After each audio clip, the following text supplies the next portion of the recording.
بسم اللہ الرحمن الرحیم۔ السلام علیکم۔ حضور صلی اللہ علیہ وآلہ وسلم کی صبح اور شام کی دعائیں۔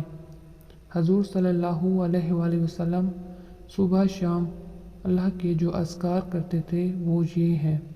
حضرت عبداللہ بن قاسم کہتے ہیں کہ نبی کریم صلی اللہ علیہ وآلہ وسلم کی ایک پڑوسی نے مجھے بتایا کہ وہ حضور صلی اللہ علیہ وآلہ وسلم کو فجر طلوع ہوتے وقت یہ دعا پڑھتے ہوئے سنا کرتی تھی: اللہم انی اعوذ بک من عذاب القبر ومن فتنۃ القبر۔ ترجمہ: اے اللہ، میں قبر کے عذاب سے اور قبر کی آزمائش منکر نکیر کے سوال سے تیری پناہ چاہتا ہوں۔ حضرت ابو ہریرہ رضی اللہ تعالیٰ عنہ فرماتے ہیں کہ جب صبح ہوتی تو حضور کریم صلی اللہ علیہ وآلہ وسلم یہ پڑھا کرتے تھے: اصبحنا اصبح الملک للہ والحمد للہ لا شریک لہ لا الہ الا ہوا والیہ النشور۔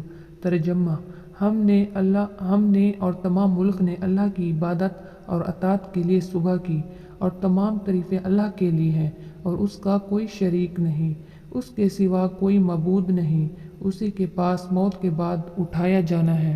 اور جب شام ہوتی تو یہ پڑھا کرتے تھے: امسینا و امسی الملک للہ والحمد للہ لا شریک لہ لا الہ الا ہوا والیہ المصیر۔ ترجمہ: ہم نے اور تمام دنیا نے اللہ کی عبادت و اطاعت کے لیے شام کی۔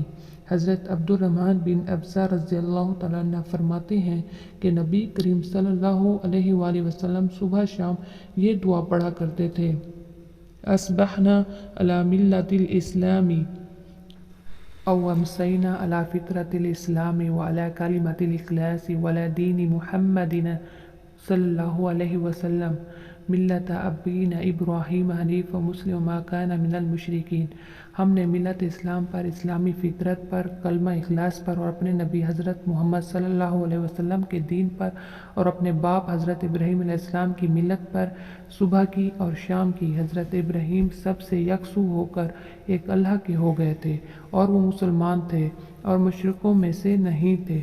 حضرت ابن مسعود رضی اللہ تعالیٰ عنہ فرماتے ہیں کہ نبی کریم صلی اللہ علیہ وسلم کے پاس ایک آدمی آیا اور اس نے کہا: یا رسول اللہ کی قسم، مجھے اپنی جان، اپنے اہل و عیال اور اپنے مال کے بارے میں بہت ڈر رہتا ہے۔ حضور صلی اللہ علیہ وآلہ وسلم نے فرمایا: صبح اور شام یہ کلمات کہا کرو: بسم اللہ علی دینی و نفسی و ولدی و اہلی و مالی۔ میں اپنے دین پر، اپنی جان پر، اپنی اولاد پر، اپنے گھر والوں پر اور اپنے مال پر اللہ کا نام لیتا ہوں۔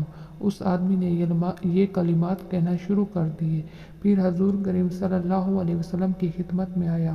حضور کریم صلی اللہ علیہ وسلم نے پوچھا: تمہیں جو ڈر لگتا تھا اس کا کیا ہوا؟ اس نے کہا: اس